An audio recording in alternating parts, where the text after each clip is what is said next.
یہ کیا حقیقت ہے مولانا جو کہہ رہے ہیں کہ پاکستان تو 24 گھنٹے نہیں لڑ سکتا؟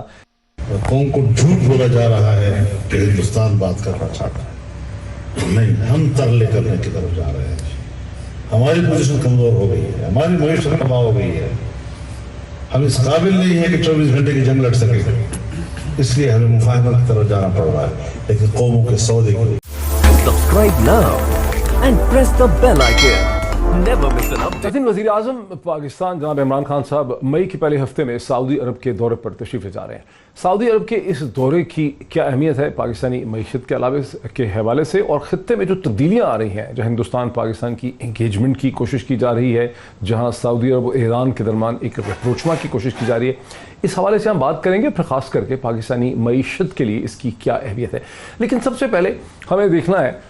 جو مولانا فضل الرحمان نے جو ایک دن پہلے ایک انتہائی دلچسپ بات کی ہندوستان اور پاکستان کے حوالے سے، کہ ہندوستان نے پاکستان کو اپروچ نہیں کیا بلکہ مولانا کو پتہ چلا ہے کہ پاکستان نے ہندوستان کو اپروچ کر رکھا ہے، اس کے حوالے سے تھوڑی سی ڈائسیکشن کرتے ہیں کہ مولانا اس قسم کی سٹیٹمنٹ کیوں دے رہے ہیں۔ سب سے پہلے سنیے مولانا فضل الرحمان نے اصل میں کیا کہا۔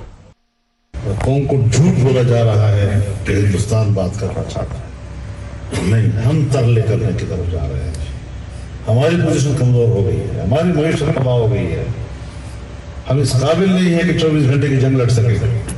اس لیے ہمیں مفاہمت کی طرف جانا پڑ رہا ہے، لیکن قوموں کے سودے کے اوپر۔ مولانا فضل الرحمان کی اس عجیب و غریب سٹیٹمنٹ کے جواب میں پاکستان کے انفارمیشن منسٹر جناب فواد چودھری صاحب کی یہ ایکسپلینیشن سامنے آئی ہے۔ مولانا صاحب کو یہی غلط فہمی طالبان کے بارے میں بھی تھی، جب وہ کہتے تھے کہ یہ اسلام آباد سے اتنے دور رہ گئے ہیں، اتنے دور رہ گئے ہیں،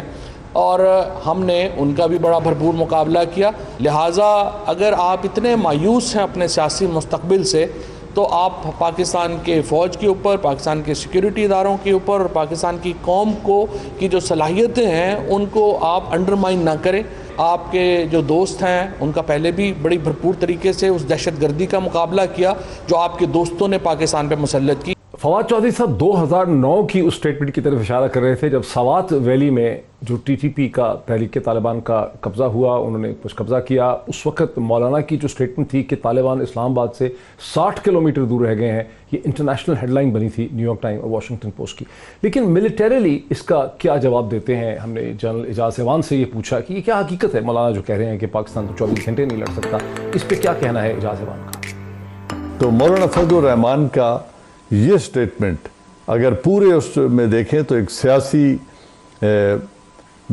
جو میں کہوں گا دیوالیہ پن ہے کہ وہ اپنی پاکستان آرمی کی فورس کو ڈاؤن پلے کرنے کے لیے انہوں نے ایک ایسی سٹیٹمنٹ دی ہے جو نہ تو ملٹری کے لاجسٹک سٹیمنا کے بارے میں وہ علم رکھتے ہیں، بلکہ عالم دین ہونے کی حیثیت سے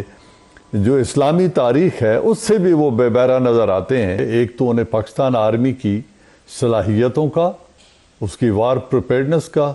اور اس کے لاجسٹک سٹیمنے کا کوئی ادراک نہیں ہے۔ ریکارڈ کے لیے واضح کرنا چاہتا ہوں کہ پاکستان آرمی کا ہندوستان کے اگینسٹ آل آؤٹ کنونشنل وار کی صورت میں 45 ڈیز کا وار سٹیمنا ہم پچھلے 12 سال سے اس کو تیار رکھتے ہیں، اور یہ ہم اچیو کر چکے ہیں۔ یہ صلاحیت اگر تمام تر سینکشنز بھی خدا نخواستہ پاکستان پر لگ جائیں تو ہمیں 45 ڈیز کی آل آؤٹ کنونشنل وار کی صورت میں کسی بیرونی امداد کی ضرورت نہیں ہے۔ یہ تو تھا ایک لاجسٹیکل انالیسس کہ پاکستان کی ڈیفنس کیپیبلٹی اور کتنے دن کی جنگ جو ہے کنونشنل پاکستان لڑ سکتا ہے، لیکن مولانا کیوں کرتے ہیں ایسی پولیٹیکل سٹیٹمنٹس؟ اس پہ جنرل امجد شعیب صاحب کا تبصرہ بھی خاصا دلچسپ ہے۔ مولانا فضل الرحمان نے جو سٹیٹمنٹ دی ہے وہ ہمیشہ کی طرح جیسے وہ سٹیٹمنٹ دیتے ہیں انتہائی غیر ذمہ دارانہ، اور بالکل اسی طرح جیسے ایاز صادق صاحب نے ایک دفعہ پارلیمنٹ میں جو سٹیٹمنٹ دی جس کے بعد پورا ملک جو ہے وہ سراپا احتجاج ہوا،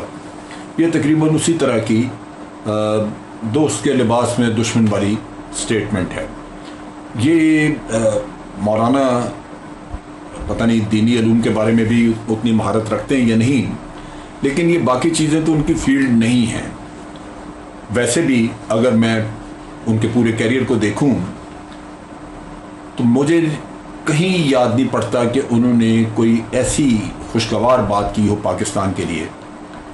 یا پاکستان کے معاملات میں کوئی انہوں نے اپنا حصہ ڈالا ہو